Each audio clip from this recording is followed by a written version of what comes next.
Cecile Titus, the chief activist of the Groot Aub rights group, led the group that visited the City of Windhoek offices in the capital.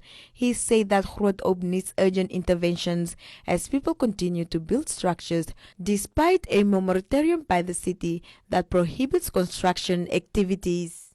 What is burning is also that there's a lot of irregularities taking place all along, and which means that people were grabbing land and still grabs. People were buying land and still buys. And people are constructing. Now, when one enters Groot Aub, there's a big board just after the first, the entrance of Groot Aub.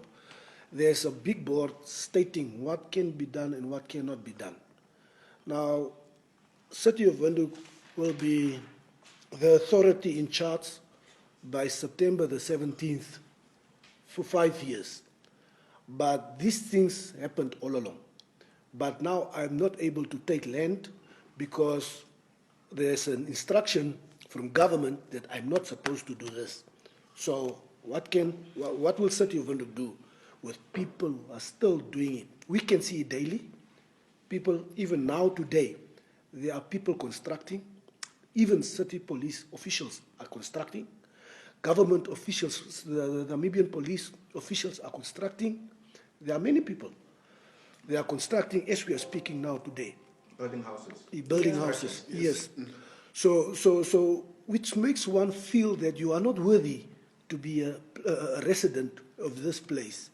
And that's why we're having these objectives even, to make our people start feel home. Deputy Mayor of the City of Windhoek, Joseph Opingen, upon meeting the concerned group, stated that they will look into the grievances raised. You are no more a village council. You are a suburb within the City of Windhoek. And a suburb in the City of Windhoek, as per the Local Authority Act, there is no free earth. If you move from village there to city, then it tends that we have to give you something to. But you know, the City of Windhoek, we were given a very hot cake. It was a village, not even a village council, it was a village before. Certain people were living there, as you are mentioning, 77. Namibia by then was also not independent, but there were people there, living there and farming. So after independence, the Groot Aub became or was proclaimed a village council. And the government went there and built constituency officers and what. When you take people from the village, from their tradition, and you make them city, where do you want them to practice their traditional norms and practice? In the city? No. So if you don't want them in Groot Aub, buy for them a farm, resettle them there, let them practice their traditional norms. But it is not done. So now they are instructed, now they want free earth, and the City of Windhoek is depending on those money in order to service Groot Aub. We need that to sell that earth in order for us to service the land and to build roads, and to build whatever we are putting there. So that is the dilemma, which I think we have to take it up. It's good that you have written this letter, that we also now try to get the appointment with the minister and try to see how should we solve the issue of Groot Aub. Ivan Schraver, a city councillor, said that the new council is in the process of solving some of the issues in Groot Aub. When you say integration, is integration into Groot Aub beneficial to those that were already there? Those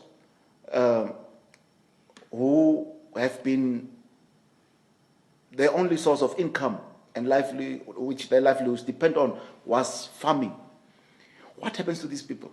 Is integration in the correct and right interest of those that were there? And as your worship has said, if not, what must we do alternatively? These are some of the questions. So it's very challenging, you know, to look at it from an outside perspective. And I'm very fortunate that in my lifetime I'm the chairperson of the formalization of informal settlements and also integration of Groot Aub. But with that goes so much questions that we don't have answers to. For instance, I'm still to see a thorough consultation that was done prior to this arrangement. There's none. I'm still to see a feasibility study that was done of this integration process. I'm still to see, I'm asking officials as a chairperson, I'm requesting, I've reached out to we had in the same boardroom, we had the traditional authority of the Tsomanin traditional authority. We had the residents. There are so many groups keeping coming from Groot Aub. Even officials, regional council, we had meetings here as well as there. There's nothing, no documentation that can prove that this and this and this and this was done. And based on the findings, this decision was taken. So we are really, and I can only speak for this council because I've not been in previous councils, but this council really has been trying to really get hold, because you need to assess and analyze what you are dealing with. Schrijver further said that the city is committed toward bringing development to Groot Aub, although faced with challenges that they hope to address and accomplish their goal for the settlement.